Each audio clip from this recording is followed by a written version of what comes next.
Assalamualaikum warahmatullahi wabarakatuh. Kami kelompok 5 akan memaparkan pengaruh pajak terhadap perekonomian. Saya Fikri Maulana, dan ada Apni Nurul Adilah, ada Ahmad Abdurrahman Umar, ada Asri Nur Yulia Maharani, ada Fauziah Fadilah. Terkait pertumbuhan ekonomi, bahwa perkembangan ini mengakibatkan barang dan jasa yang diproduksikan oleh masyarakat akan terus bertambah, serta kemakmuran meningkat. Nah, ini perlu ada stabilitas yang menjaga kondisi perekonomian negara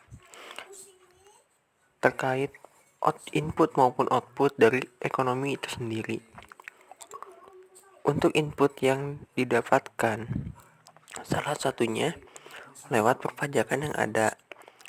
Selain daripada itu, regulasi-regulasi serta kebijakan-kebijakan untuk mengatur hal tersebut ini diperuntukkan lewat mekanisme perpajakan nasional. Oleh karena itu, selain daripada perputaran barang dan jasa ini, ada yang disebut dengan output agregat atau PDB atas harga yang berlaku setiap tahun.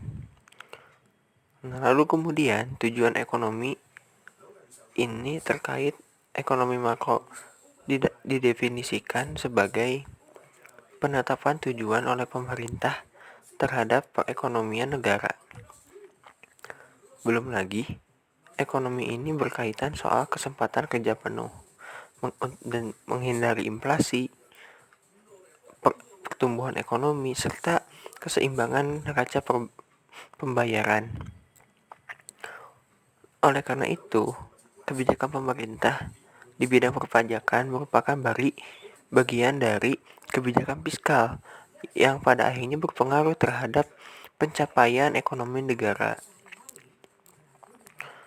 Maka dari itu, kebijakan fiskal ini diatur juga dalam kebijakan APBN yang merupakan bagian output dari ekonomi ini, selain daripada hasil dari input dari penerimaan bea cukai serta perpajakan yang ada. Mungkin untuk selanjutnya akan dibahas oleh teman-teman saya terkait definisi pajak, pengaruh pajak dalam perekonomian, landasan hukum perpajakan daerah, reformasi perpajakan, serta reformasi perpajakan daerah.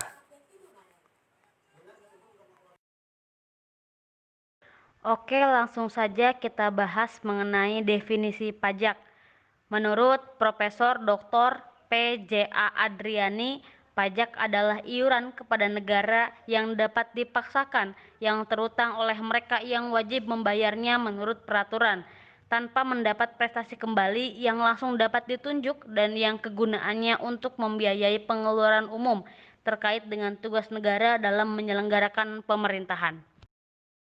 Adapun definisi pajak yang serupa dengan itu menurut Profesor Dr. Rohmat Sumitro SH dalam bukunya Dasar-Dasar Hukum Pajak dan Pajak Pendapatan mendefinisikan pajak sebagai iuran rakyat kepada kas negara berdasarkan undang-undang dengan tidak mendapat jasa-jasa timbal balik yang langsung dapat dirasakan dan digunakan untuk membayar pengeluaran umum. Adapun unsur-unsur pajak berdasarkan kedua definisi pajak di atas, pajak dapat dijelaskan ke dalam unsur-unsur sebagai berikut. Yang pertama, iuran atau kontribusi wajib kepada negara. Yang kedua, bersifat memaksa. Yang ketiga, diatur dengan undang-undang. Keempat, tidak ada imbalan kembali yang secara langsung diterima oleh pembayar pajak. Yang terakhir atau kelima, digunakan meningkatkan kemakmuran rakyat. Baik, selanjutnya ada fungsi pajak. Fungsi pajak yang pertama yaitu fungsi anggaran atau budgeter.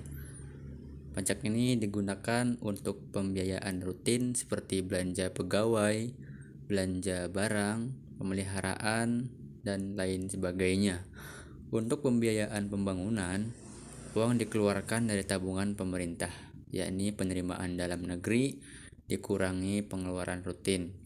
Tabungan pemerintah ini dari tahun ke tahun harus ditingkatkan sesuai kebutuhan pembiayaan pembangunan yang semakin meningkat, dan ini terutama diharapkan dari sektor pajak. Lalu yang kedua ada fungsi mengatur atau regulasi. Pemerintah bisa mengatur pertumbuhan ekonomi melalui kebijaksanaan pajak. Dengan fungsi mengatur, pajak bisa digunakan sebagai alat untuk mencapai tujuan. Lalu yang ketiga, fungsi stabilisasi. Dengan adanya pajak, pemerintah memiliki dana untuk menjalankan kebijakan yang berhubungan dengan stabilitas harga sehingga inflasi dapat dikendalikan.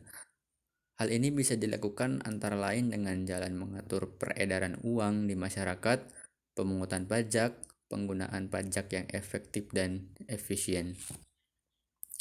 Lalu yang keempat, ada fungsi redistribusi pendapatan.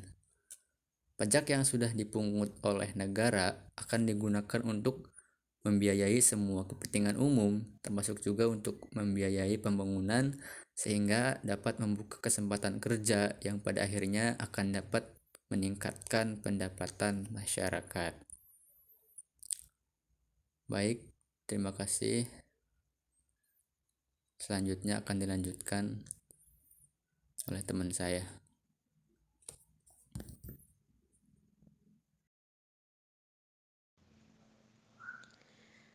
Di sini saya akan melanjutkan pembahasan tentang pengaruh pajak terhadap perekonomian. Pajak memiliki dampak dua arah pada pertumbuhan ekonomi suatu negara layaknya pedang bermata dua. Di sisi lain, penerimaan pajak yang tinggi dapat memicu sebuah negara untuk meningkatkan pembelanjaan pemerintah yang dapat memicu perekonomian hingga berujung pada terciptanya kenaikan tingkat pertumbuhan ekonomi. Di sisi lain juga, jika tarif pajak ditetapkan terlalu tinggi oleh pemerintah, akan berdampak langsung pada menurunnya konsumsi masyarakat. Dampak langsung dari pungutan pajak ini adalah pada pendapatan disposibel masyarakat. Pendapatan disposibel merupakan sejumlah pendapatan yang dapat dibelanjakan untuk konsumsi masyarakat. Ketika tarif pajak dinaikkan, maka otomatis pendapatan disposibel akan menjadi turun sebab masyarakat perlu membayar pajak lebih tinggi dari yang seharusnya dibayarkan. Selain itu, pajak merupakan sumber penerimaan terbesar dari APBN. Seperti yang kita ketahui, APBN Indonesia sangat dominan, sekitar 7,68%. Ini mengindikasikan bahwa negara masih dan akan sangat bergantung pada penerimaan perpajakan dalam membiayai kebutuhan-kebutuhan pemerintah melalui apa yang lazim disebut sebagai discretionary expenditure. Demi mencapai pertumbuhan ekonomi nasional yang tercermin melalui pertumbuhan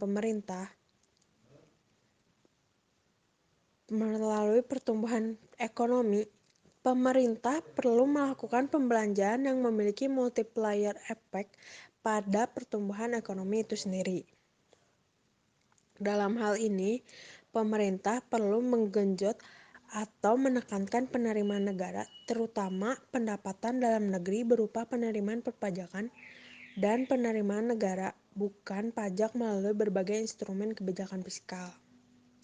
Dari sini terlihat betapa pentingnya peran penerimaan pajak bagi pemerintah untuk menciptakan kapasitas fiskal nasional, di mana penerimaan pajak yang tinggi akan berdampak positif pada terciptanya perluasan kapasitas fiskal nasional yang berujung pada peningkatan pembelanjaan pemerintah yang bersifat discretionary.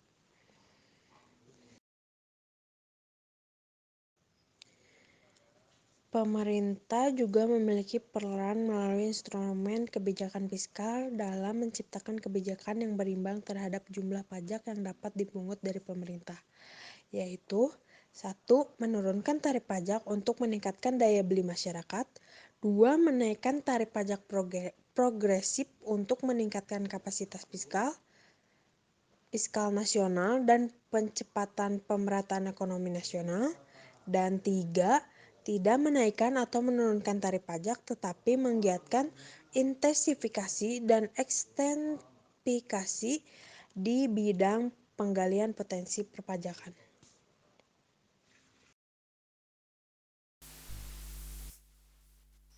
Oke, selanjutnya reformasi perpajakan.